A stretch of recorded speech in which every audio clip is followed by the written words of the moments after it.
What is up, guys? Welcome back to another video, and in today's video I'm going to be talking to you guys about how you can start buying and selling Pokemon and doing it for a profit, not just buying it for, adding to your hobby or just, quick catch and release, just getting that enjoyment out of that, but really just dialing in how to buy and sell for profit, try and make a living out of it, start a business. And I'm not a professional by any means. I have not learned every tip there is in the book, but I've been doing it for a fairly long time now, and I've definitely made my fair share of mistakes. And this video is just to serve as basically a way for you to avoid making those mistakes and just to get right into it, do it efficiently, and what tips I think can help you on your journey.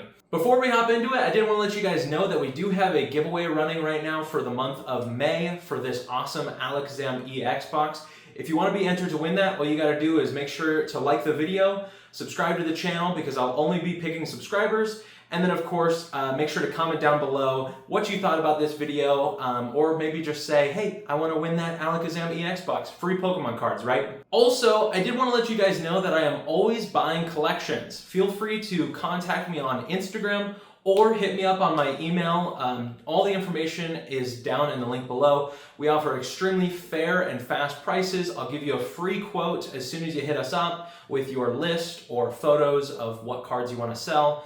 Whether it be raw cards or graded cards, we're buying everything. So I wanted to start off by prefacing that, like I said in the beginning, I have not learned every single thing that there is to buying and selling Pokemon properly. I've made my handful of mistakes, but really this video is just to serve as sort of a way for you to learn from my mistakes and then move on from that. So number one, the first point that I want to make is having a platform. You need to have a platform in order to sell.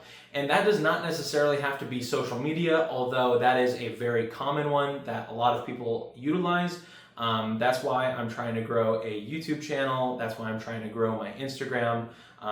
Doing giveaways and all of that stuff is me trying to grow my platform. But there's plenty of options for a platform. So social media is one of them, of course. Another thing too is just being a local vendor, whether it be at card shows nearby, or even being a vendor at different like pawn shops or card shops or other things. Because the thing is really a lot of you guys watching this video right now probably don't own a card shop. You wouldn't be watching my video learning how to buy and sell Pokemon if you already owned a card shop. So there is an opportunity for you though to become a vendor at card shops and to have like a small case where you pay them maybe like a monthly fee, coupled with maybe like selling fees as well. Sometimes they charge 5 to 10%, just depending on the shop. Sometimes they charge you more.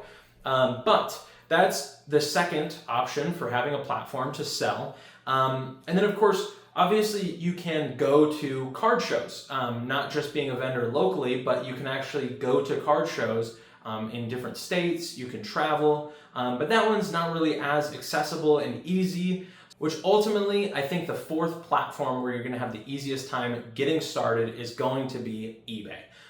eBay, Facebook Marketplace, Mercari, just a online selling platform that doesn't require you to have a fan base or people that you can connect with, because the beauty of eBay is that they're actually pushing your products for you, and they're constantly encouraging people to, bid up items, watch items, have them on your watch list.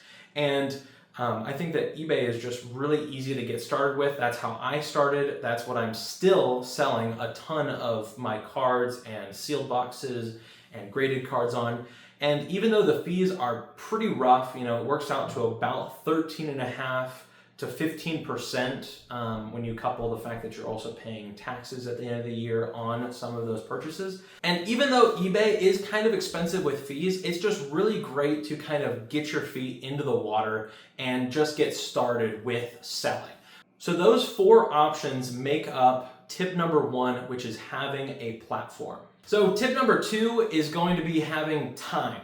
You're going to need a lot of time to do this. And even if you're selling just raw cards or just graded cards, you're going to need a lot of time because not only are you going to have to be finding different stock and inventory to sell, but you're also going to have to list all those products, take photos, make sure to include details about it.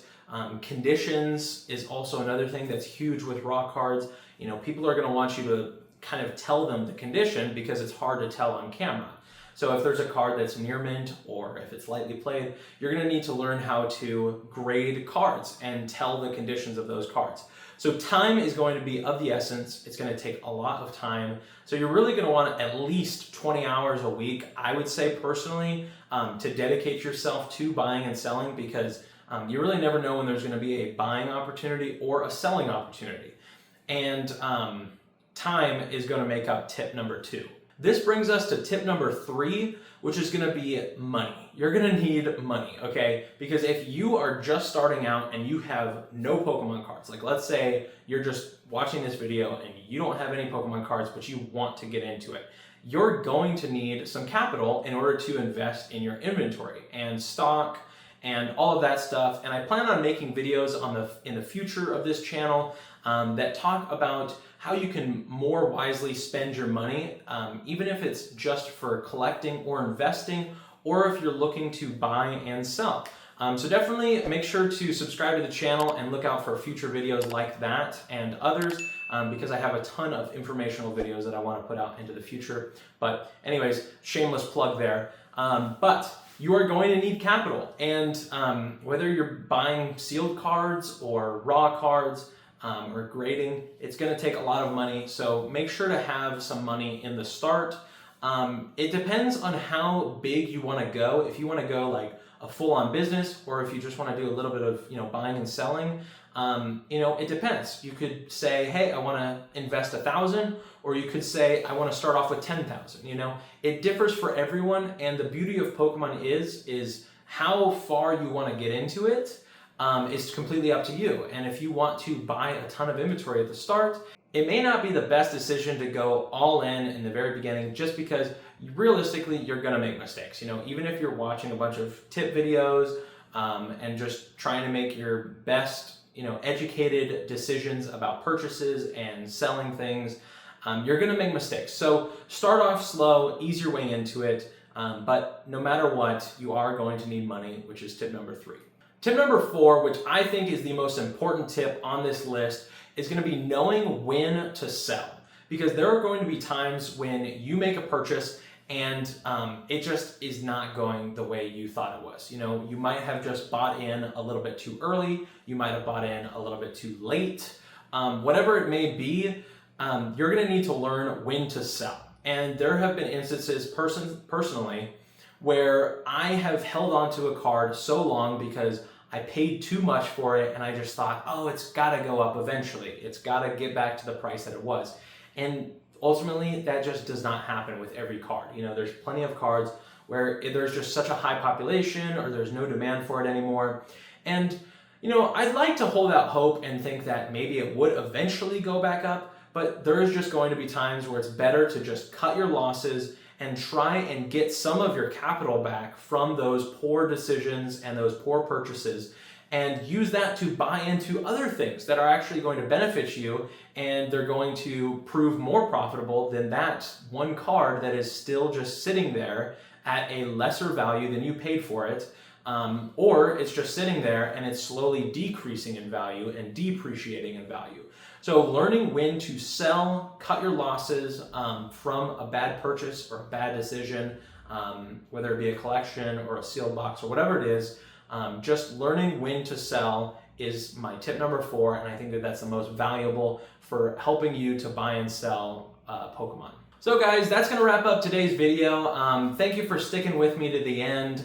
I feel like there's probably more that I could add to this video, but I did want to just make it a shorter one that's a little bit digestible, and I definitely want to add to it more in the future for sure. But if there's anything you guys have for tips, feel free to leave them down in the comment section below, and I'd love to hear your thoughts. That's my whole goal with this channel, is just to grow as a community, and I'm really glad to be doing it with you guys and be able to learn with each other. It's always a ton of fun being able to share these tips and share some of my thoughts on different subjects with Pokemon and just where the market's going. I did want to remind you guys about that giveaway that we've got going on for the month of May. If you want to be entered to win that, all you got to do is like this video, subscribe to the channel, and comment down below, and you're entered to win. I really appreciate you guys coming by and listening to my tips. So yeah, that's going to wrap up this video. Thank you again, and we'll catch you in the next one. Later.